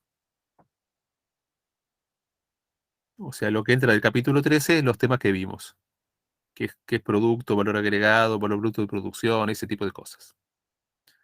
La vez que viene vamos a ver modelo keynesiano simple, que ya lo subí al Classroom. La clase ya está subida, si quieren ir mirándola. Y eso va a tocar el capítulo 14 de Mochón y Becker. No todo el capítulo 14, una parte que es probable que no lleguemos. pero vamos a verlo el viernes. El viernes lo vamos a definir ahí. Profe, el tercer método de cálculo del producto, ¿cómo se llama? Tenemos el método del producto, el método del gasto, el método del ingreso de los factores. O sea, lo que quiero calcular es cuál fue el ingreso que tuvieron los factores. A ver, tenemos acá. El método del producto es lo que las empresas produjeron y vendieron las familias. ¿Cómo lo calculo? Tengo todas las ventas y esas ventas le resto lo que fue de venta de bienes intermedios. Obviamente esto es fácil de conseguir porque las empresas están obligadas a registrar lo que la actividad económica. Por el tema impositivo, básicamente, registran la actividad económica para calcular los impuestos, impuestos a las ganancias, impuestos a las ventas, impuestos al valor agregado. Las empresas registran datos y tienen que presentarlo a la AFIP. O sea, ahí la AFIP tiene entonces los datos de cuál es la producción de cada empresa, las ventas totales y lo que vendieron de bienes intermedios. Lo que gastaron las familias es complicado de calcular, porque es preguntarle a las familias, que son muchas más que empresas, y datos que las familias no van a tener registrado. Por eso el gasto suele calcularse después que lo que se calcula el producto. Y el ingreso, hay ingresos que también se conocen, porque hay ingresos que pagan las empresas, lo que pagan de salarios, lo que pagan de beneficios. Esos son datos que ya se saben. Lo que se paga de renta no es tan fácil de calcularlo. Pero tenemos nosotros el producto, que es fácil de calcular, el gasto no es tan fácil y el ingreso no es tan fácil. En función de eso, uno por diferencia, si sabe el producto, puede calcular el gasto y el ingreso.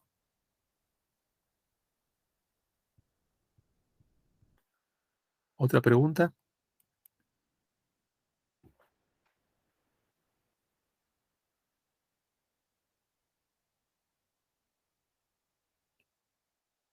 Venta, profe, dijo el del producto venta menos los impuestos, ¿no?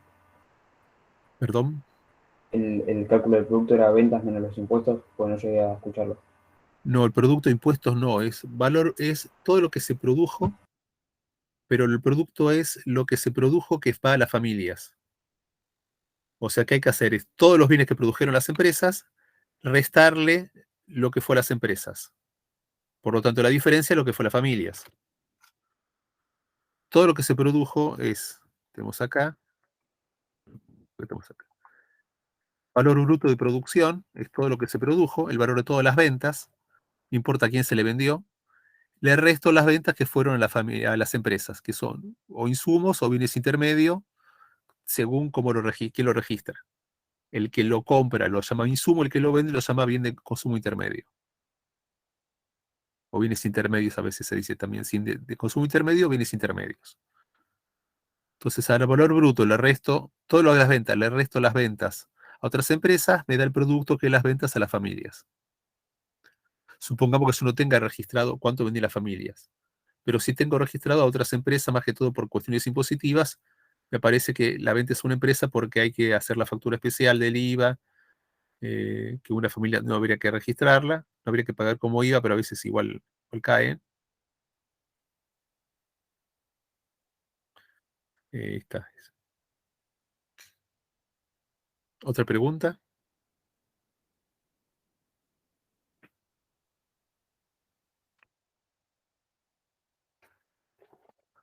Lo voy a repetir el viernes. Lo que se va a tomar en el examen va a ser lo que vimos desde el otro. Los temas y la forma de tomar van a ser similares a la que fue el parcial. O sea, si quieren ir leyendo mientras y por si va surgiendo dudas, las vemos el viernes vemos y después vemos por ahí el martes que viene. Quizás hacemos un repaso con Orlando, por si hay alguna duda para el viernes de la semana que viene. Cosa, ¿Otra profe, gracias. pregunta, aclaración?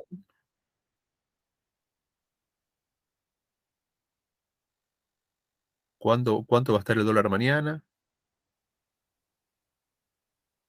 No, profe, nada más. Nada más. No, ya lo dejamos ir a dormir. Lo dejamos ahí, no, tengo que ir a comer.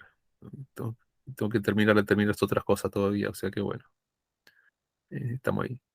Bueno, muchas gracias por su atención. Llegó este momento, damos por concluida la reunión y nos encontraremos el día viernes. Esta vez va a faltar menos. No es una semana, sino, para que no me extrañen, vine el martes. Bueno, que descansen y nos vemos el día viernes. Igualmente, Buenas profe. noches. Chao, profe, nos vemos. Hasta luego.